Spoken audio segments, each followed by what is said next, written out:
การถวายสังฆทานคือการถวายเพื่อสงฆ์ไม่ใช่ถวายเจาะจงแก่พระรูปหนึ่งรูปใดเป็นการถวายทานแก่พระท่านทั้งหลายภายในอาวาสทั้งหลาย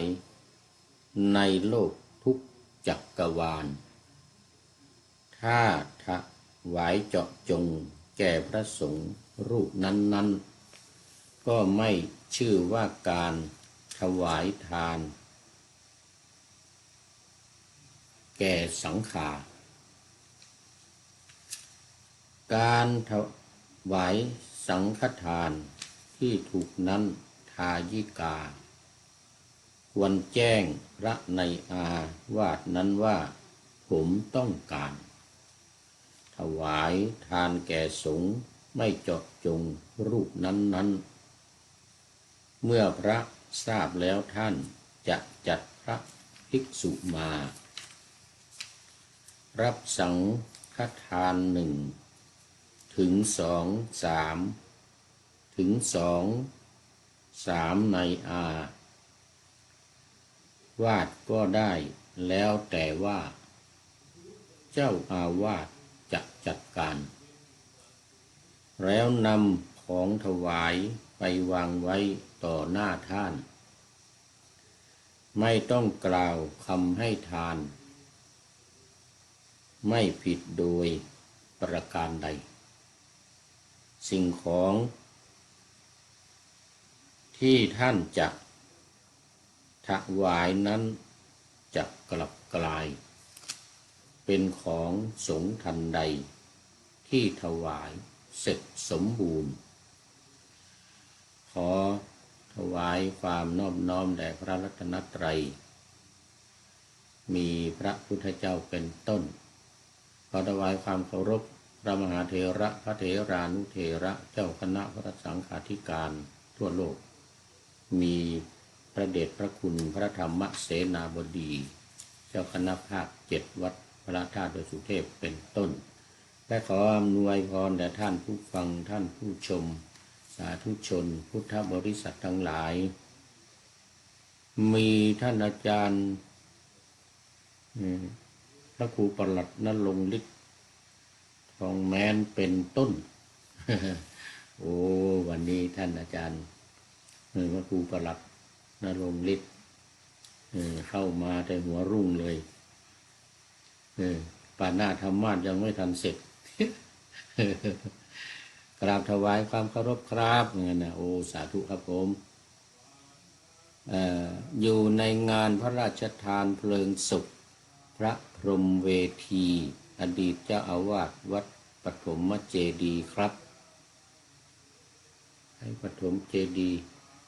โอ้รู้จักพระเดชพระคุณพระพรหมเวทีแต่ผมรู้จักพระคุณท่านสมัยตอนเป็นชั้นเทพเนี่ยนานมาแล้ว หลายปี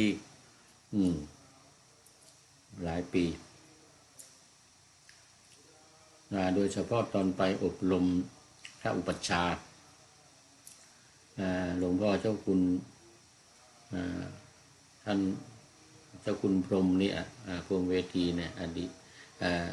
ตอนนั้นเป็นชั้นเทพพระเทพอะไรสักอย่างหนึ่งจำไม่ได้แล้วแล้วก็พบปะพระเดชพระคุณหลวงพ่อหลายครั้งโอ้หลวงพ่อใจดีมากโอ้สาธุครับผมขอถวายความเคารพและถวายความไว้อาลัยโปร่งธรรมสังเวชในการจากไปของพระเดชพระคุณหลวงพ่อพระพรหมเวทีในครั้งนี้ด้วยขอดวงวิญญาณของพระเดชพระคุณไปสู่สุคติโลกสวรรค์และนิพพานใน อนาคตการด้วยเทินครับโอ้ขอบคุณมากครับที่แจ้งมาวันนี้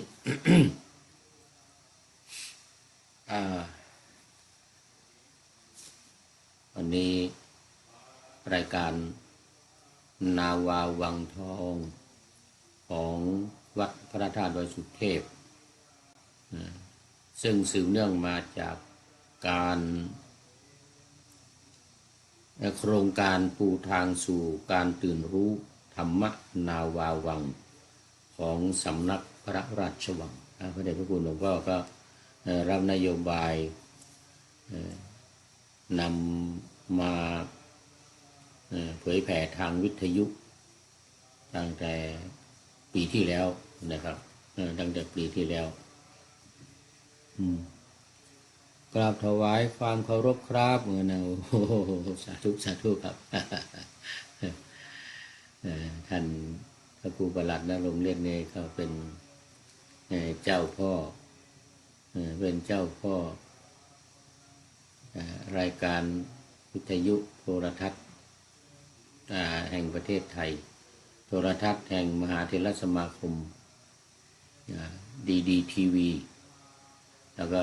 วิทยุทุกจังหวัดทุกแห่งรายการของพระเดชพระคุณท่าน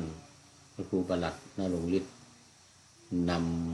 ำออกอากาศเผยแพร่ทั่วประเทศไทยในต่างประเทศด้วยที่เปิดรับฟังรายการทาง YouTube ทางเฟซทางไลน์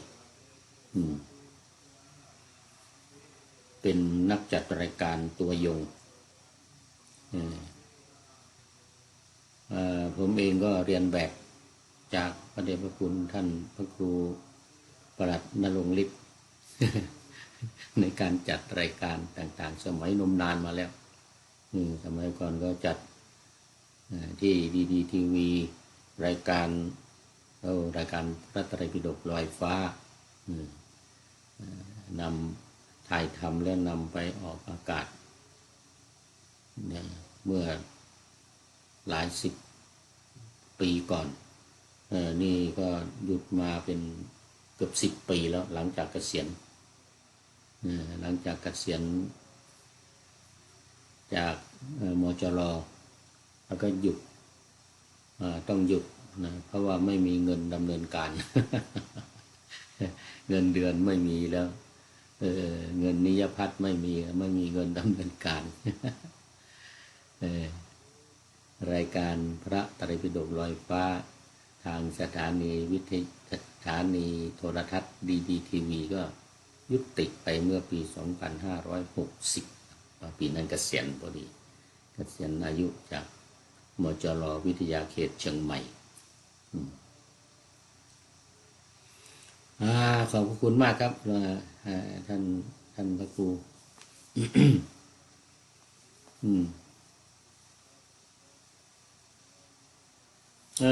ตอนนี้ก็เข้ามาสู่รายการวันนี้ก็ยังเหมือนเดิมบันทึกเสียงล่วงหน้ามาจากวัดโพหรือโพธิที่นี่ออกเสียงเป็นโพธิออกเสียงเป็นโบดิศูนย์ปฏิบัติธรรมของวัดพระธาตุดอยสุเทพคือหน้าซึ่งตอนนี้ก็กำลังดำเนินการปฏิบัติธรรมกันตลอดเดือนนี้ทั้งเดือนนี่ตอนนี้ก็มีได้ยินเสียงเล็ดลอดมาบ้างนี่เสียงเล็ดลอดมานี่เป็นการฝึกซ้อมนาคที่จะบวชภาคฤดูร้อนสามเณรนาคสามเณรบวชภาคฤดูร้อนนี่เป็นทำนองของศรีลังกาเนื่องจากว่ามีพระศรีลังกามา ช่วยงานอยู่ที่นี่ประจำอยู่ที่นี่แล้วก็การบวชพิธีการกล่าวคำขอบวชเนี่ยเอสาหังพันเตนะก็เป็นทำนองแบบศรีลังกาเอสาหังพันเตสุจิระปรินิพพุตัมพิเสียงอะนี่จะออกเป็นนะอะเสียงออกเป็นบางทีเสียงจะเป็นเสียงยาวไปเลยอย่างนะโมตัสสะเนี่ยนะเป็นนะโมตัสสะภะคะวะโตอะระหะโตสัมมาสัมพุทธัสสะพุทธัสสะเพราะว่าที่ศรีลังกาเสียงอะนี่เราจะออกจะเป็นเป็น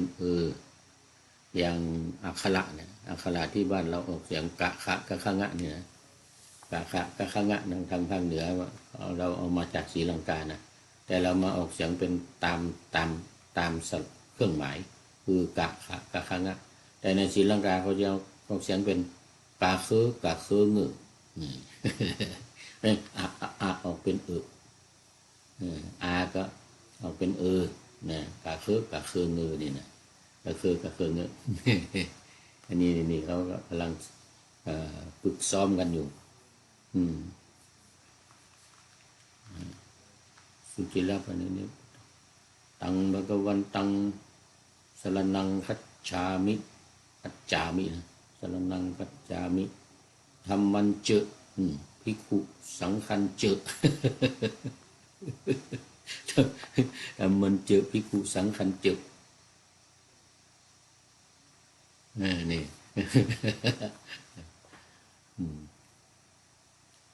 ละเพนะละเพยาหังพันเตจะเป็นละเพนะเพยาที่บาลีเมืองไทยแล้วออกเป็นไพยาละไพยาหังพันเตตัสสะภะคะวะโตธัมมวินัยเยปภัชชังนี่นะละไพยาที่ศรีลังกาก็จะเป็นละเพเอยะเขาออกเป็นเอยะแล้วออกเป็นไอยะอาหุนายโยปาหุนายโยทักขินายโยนี่นะศรีลังกาเขาจะออกเป็นอาหุเนโยทักขิเนโยอัญชลีกรณีโยปาหุเนโยอาหุเนโยปาหุเนโยทักขิเนโยออกเป็นเอเพราะว่าบาลีสระเอแล้วก็สะกดยอยักษ์นะไอยะไอยุงไอยาสิไอยาถะไอยามิไอยามะเนี่ยไอยะเนี่ยที่ศรีลังกาออกเป็นเอยะในอินเดียก็เหมือนกันในอินเดียก็ออกสองอย่างออกเป็นไอยะกับเอยะแต่ที่เมืองไทยเรานี่ออกตามภาษาไทยออกตามสำเนียงไทยออกเป็นเสยยะอย่างนี้นะอาหุเนยโยปาหุเนยโยทักขิเนยโยแบบเป็นเนยออกเป็นเนยเพราะมันมียอยักษ์สะกดยอยักษ์สะกดแต่ที่ศรีลังกาเขาจะไม่ออกสะกดยอยักษ์สะกดออกไปเป็นยะไปเลยออกเป็นเอเพราะว่าในบาลีเนี่ยเขาให้ออกเสียงสองอย่างคือเอยะกับไอยะไอยะในอินเดียนี่ก็นิยมไอยะนะในประเทศอินเดียเนี่ยแต่ศรีลังกานิยมออกเอยะในเมืองไทยเป็นตามไทยตามการสะกดอักษรไทยสระเอกับยอยักษ์เนี่ยก็ออกเป็นเพราะนั้นในเมืองไทยก็จึงออกเป็นเสยโยเนี่ยออกเป็นเสยโยอะไรออกเป็นหมดออกเป็นหมดในกรุงเทพในเมืองไทยนะแต่ทางภาคเหนือนี่จะออกเป็นไอนะทางภาคเหนือออกไอทักขิไนโยปาหุไนโยอาหุไนโยปาหุไนโยมันมีเงียบเสียงไปแล้ว อ่าจะมีบวชภาคฤดูร้อนวันอาทิตย์นี้ เป็นการบวชปฏิบัติธรรมในนี้มาปฏิบัติกัน3 วันมาแล้ว ปฏิบัติธรรมปฏิบัติกลางคืนตอนเช้าตอนกลางวันแล้วก็ให้ท่องคำขอบวชใช้แบบเอสาหังพันเตแต่ตอนที่ปีที่แล้วมาบวชสามเณรปีที่แล้วนี่บวชสามเณรไป2 รูปผู้พูดนี่เป็นอุปัชฌาย์ใช้อุกาสะ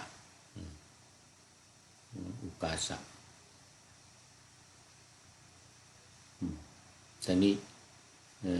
เขาใช้แบบศรีลังกาก็ใช้เอสาหังพันเตแหละแต่ว่าออกเสียงแบบทำนองศรีลังกา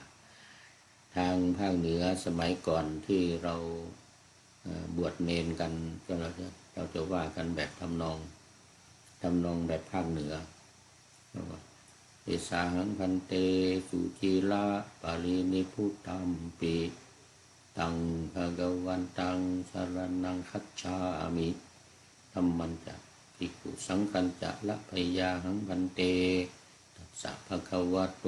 ธัมมวินัยเยปะพัชชังอันนี้เป็นแบบภาคเหนือสมัยบวชเนรนะออกเสียงอย่างนี้ก็ว่าเป็นทำนองแบบนี้ สมัยเป็นสามเณรนานมาแล้ว40 ปี50 ปีมาแล้ว60 ปีเลย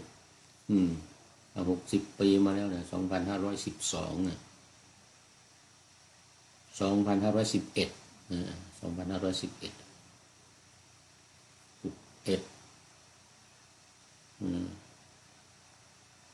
21 31 41 51 6150 ปีเกือบจะ60 ปีเกือบจะ60 ปีตอนนี้เสียเวลาไปนานวันนี้ในหัวข้อการถวายสังฆทานการถวายสังฆทานเหมือนที่ปานาธรรมาสไว้ว่าการถวายสังฆทานคือการถวายเพื่อสงฆ์ไม่ใช่ถวายเจาะจงแก่พระรูปหนึ่งรูปใดเป็นการถวายทานแก่พระท่านทั้งหลายภายในอาวาสทั้งหลายในโลกทุกจักรวาล ในโลกนี้นะการถวายสังฆทานนี่มันมีมานานแล้ว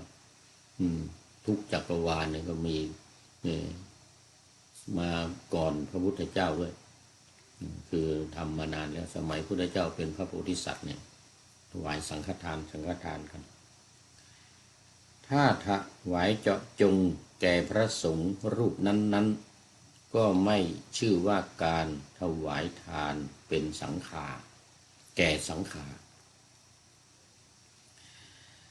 การถวายสังฆทานที่ถูกนั้นทายิกาวันแจ้งพระในอาวาสนั้นว่าผมต้องการถวายทานแก่สงฆ์ไม่เจาะจงรูปนั้นๆเมื่อพระทราบแล้วท่านจัดพระภิกษุมารับสังฆทาน1 ถึง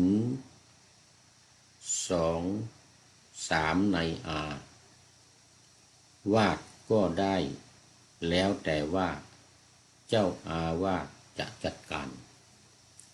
แล้วนำของถวายไปวางไว้ต่อหน้าท่านไม่ต้องกล่าวคำให้ทานไม่ผิดโดยประการใดจึงสิ่งของที่ท่านจะถวายนั้นจะกลับกลายเป็นของสงฆ์ทันใดที่ถวายเสร็จสมบูรณ์นี่เป็นแต่ความย่อๆประพันธ์มาเป็นบทปะหน้าธรรมาสน์ในวันนี้เรื่องการถวายสังฆทาน ใจความที่มาในหน้าที่132หลักการชาวพุทธนี่คือหลักการชาวพุทธของสำนักพระราชวังชุดใหญ่เนอะเล่มใหญ่ชุดใหญ่ถ้าชุดเล็กก็จะเป็นหน้าต่างกันไปใจความก็คือสังฆทานคือการที่ถวายเพื่อสงฆ์เป็นการถวายทานแก่ภิกษุทั้งหลายภายในอาวาสนั้นๆไม่ใช่ถวายเจาะจงแก่ภิกษุรูปใดรูปหนึ่งถ้าถวายเจาะจงแก่ภิกษุรูปใดรูปหนึ่งแล้วก็ไม่ชื่อว่าเป็นการถวายสังฆทานการถวายสังฆทานที่ถูกต้องนั้นผู้ถวายควรแจ้งต่อหมู่ภิกษุภายในอาวาสนั้นว่าท่านครับกระผมต้องการถวายสังฆทานครับเมื่อหมู่ภิกษุรับทราบแล้วท่านจะจัดพระมารับสังฆทาน1 รูปบ้าง2 รูปบ้าง3 รูปบ้างหรือทุกรูปภายในวัดนั้นก็ได้แล้วแต่เจ้าอาวาสท่านจะจัดการแล้วนำของที่เตรียมถวายไปวางต่อหน้าพระสงฆ์โดยไม่ต้องกล่าวคำถวายก็ได้ไม่ผิดโดยประการทั้งปวงสิ่งของที่ถวายนั้นจะเป็นของสงฆ์ทันทีที่ถวายเสร็จคำว่าของสงฆ์นั้นพระพุทธองค์ตรัสว่าไม่เป็นของจำเพาะเจาะจงแก่ภิกษุรูปใดรูปหนึ่งแต่เป็นของภิกษุทั่วทั้งสังฆมณฑลพระภิกษุจะรับเอาของที่ถวายเพื่อสงฆ์ไปใช้ส่วนตัวไม่ได้ต้องนำของที่เป็นของสงฆ์นั้นไปแจ้งต่อหมู่ภิกษุภายในอาวาสให้รับรู้รับทราบโดยทั่วกันก่อนจึงจะนำไปใช้ได้สังฆทานที่มีอาหารปะปนอยู่ด้วยไม่ควรนำไปถวายพระในเวลาหลังเที่ยงไปแล้วเพราะพระภิกษุไม่สามารถรับอาหารในเวลาหลังเที่ยงได้หากภิกษุรูปใดรับรูปนั้นต้องอาบัติทุกกฎอันนี้อ้างอิงจากวินัยปิฎกมหาวิพังโภชนวรรควิกาลโภชนะสิกขาบทในโภชนวรรคนี้จะบ่งไว้ชัดเจนว่าในสิกขาบทที่7แห่งโภชนวรรคนี่นะใจความว่าโยปนะภิกขุวิกาเลขาธนียังวาโภชนียังวาพุญชติปาจิตติยังคือภิกษุรูปใดฉันของเคี้ยวหรือของฉันในเวลาวิกาลต้องอาบัติปาจิตติแต่มีอนาปฏิวาระคือในคราวที่ไม่เป็นอาบัติใจความว่าภิกษุเมื่อพิจารณาเห็นสมควรฉันได้เนี่ยทุกอย่างไม่ว่าจะเป็นยาวกาลิกยามะชีวิกหรือยาวะชีวิกเนี่ยทุกอย่างอาหารทุกอย่างที่รับประเคนตอนก่อนเพลรับประเคนแล้วเก็บไว้หลังเพลหรือตลอดการยาวะชีวิกนี่นะฉันได้ตลอดใน3 กรณีคือ1เวลาอาพาธเกิดเวทนาอาพาธขึ้นมาเช่นเกิดเวทนาขึ้นเวลาหิวข้าวเกิดปวดท้องขึ้นมาหรือเป็นโรคกระเพาะหรือเป็นกระเพาะเป็นแผลมีแก๊สขึ้นมาหน้าอกอย่างนี้เป็นต้นอันนี้เรียกว่าอาพาธเรียกว่าอาพาธไม่สบายป่วยไข้ มีปวดท้องเป็นต้น2เวลาเดินทางไปไหนเนี่ยจะ มีคนถวายอาหารในระหว่างทางแต่ไม่ใช่เวลาก่อนเที่ยงเป็นหลังเที่ยง5 โมงเย็น6 โมงเย็นเที่ยงคืนหรือในตอนเย็นโอ้ขอต้อนรับคุณโยมงานแสนคำโมทนาสาธุสาธุครับผม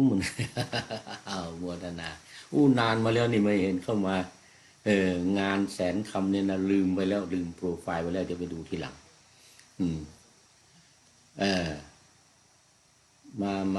มาต่อที่ว่าพระพุทธเจ้านี่จะเสด็จไปไหนนี่จะต้องถามภิกษุสงฆ์ดูก่อนภิกษุทั้งหลายพระศิวลีมาด้วยหรือเปล่าพระภิกษุสงฆ์ทั้งหลายกราบทูลว่าพระศิวลีไม่มาพระพุทธเจ้าข้านี่นะถ้าอย่างนั้นเดินทางอ้อมเดินทางไกลที่มีหมู่บ้านมีญาติโยมถวายอาหารได้ตลอดเวลาตลอด24 ชั่วโมงถวายที่ไหนฉันที่นั่นรับที่นั่นถวายที่นั่นโอ้ตอนนี้มีเสียงระฆังฉันเพลเป็นระฆังฉันเพลแล้วตอนนี้ที่นี่กำลัง11 โมงครึ่ง11 โมงครึ่งเมืองไทยบ่าย3 โมง 32 นาทีจบรายการนี้พอดีเลยโอ้พโยมงานแสนคำมาเป็นท่านสุดท้ายของรายการพอดีเลยนะก็นี่พูดต่อเมื่อกี้นี้ว่าผู้ทรงอนุญาตว่าเอาเดินทางอ้อมถวายที่ไหนฉันที่นั่นได้ตลอด24 ชั่วโมงในกรณีเดินทางไกลแล้วก็3ในกรณีทำจีวรการอันนั้นสมัยทำจีวรถ้าทำจีวรนี่ก็ตลอดทั้งวันฉันได้ตลอดโยมจะมาถวายตลอดเพราะว่าไม่ได้ไปบิณฑบาตไม่ได้ไปไหนแล้วต้องทำให้เสร็จภายในวันนั้นเช่นจุลกฐินอย่างเงี้ยนะทำผ้ากฐินที่จะต้องถวายเป็นต้นแล้วอันนี้ก็เป็นวินัยปิฎกมหาวิพังโภชนวรรคดังที่กล่าวมาเพราะฉะนั้นการถวายสังฆทานเนี่ยจึงมีนัยยะโดยประการดังกล่าวมานี้แล้ววันนี้มีท้ายรายการมีข้อคิดปากจากผู้ชงประญาตฉันท์ผู้ชงประญาตฉันท์ใจความว่าเป็นยังไงในวันนี้ความสุขมีหรือทุกข์เข็นแต่เวลาเช้าจดเย็นหวังว่าเป็นความสำราญบุญได้ทำกรรมได้แต่งกุศลแรงมหาศาลอานิสงส์เหลือประมาณจะพ้องพานตลอดไปขอเจริญพร